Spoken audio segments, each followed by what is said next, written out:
وَلَقَدْ يَسَّرْنَا الْقُرْآنَ لِلذِّكْرِ فَهَلْ مِن مُّدَّكِرٍ۔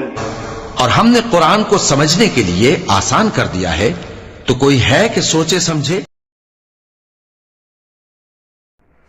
السلام علیکم ورحمۃ اللہ وبرکاتہ۔ عزیز طلباء، آج ہمارا موضوع ہے اسلام میں شفاعت کی حقیقت۔ جو یہ سفارش ہے، یہ ایک قسم کا اللہ تعالی کی طرف سے نیک بندوں کو ایک اعزاز ہے، ایک اکرام ہے۔ کل قیامت کے دن پیغمبر علیہ السلام، مفسرین، مجاہدین، حفاظ، علماء کرام گنہگار بندوں کی سفارش کریں گے،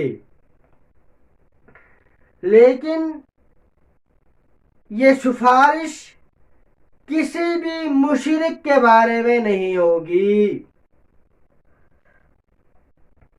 اور یہ سفارش اپنی طرف سے نہیں کریں گے، بلکہ جب اللہ تعالی کی طرف سے اجازت ملے گی اسی وقت کریں گے۔ اور جس بندے کے حق میں اجازت کا پروانہ ملے گا اسی کے بارے میں سفارش کریں گے۔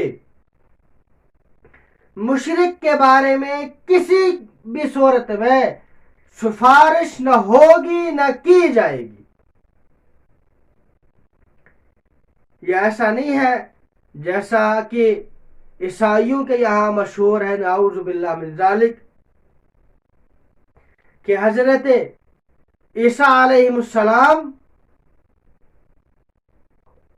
ہمارے بدلے سولی پہ چڑھ گئے ہیں، اب ہم چاہیں جتنے گناہ کر لیں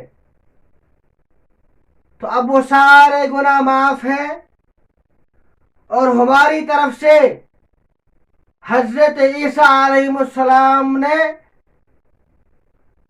کفارہ ادا کر دیا ہے۔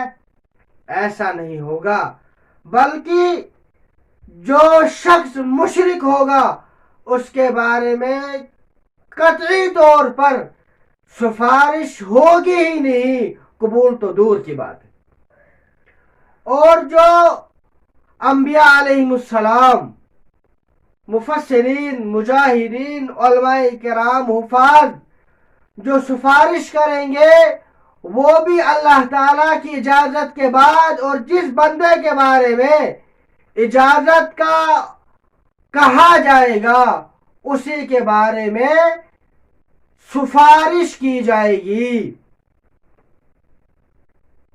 رسول اکرم صلی اللہ علیہ وسلم نے فرمایا، جو مشرک ہوگا اس کے بارے میں سفارش نہیں کی جائے گی۔ سفارش تو ان لوگوں کے لیے ہے جن سے شرک کے علاوہ دوسرے گناہ ہوئے ہیں۔ لہذا ہمیں چاہیے کہ ہم کسی بھی صورت میں شرک کے مرتکب نہ ہوں۔ اگر ہم نے شرک کر لیا تو نعوذ باللہ من ذالک، نعوذ باللہ من ذالک، اللہ کی پناہ۔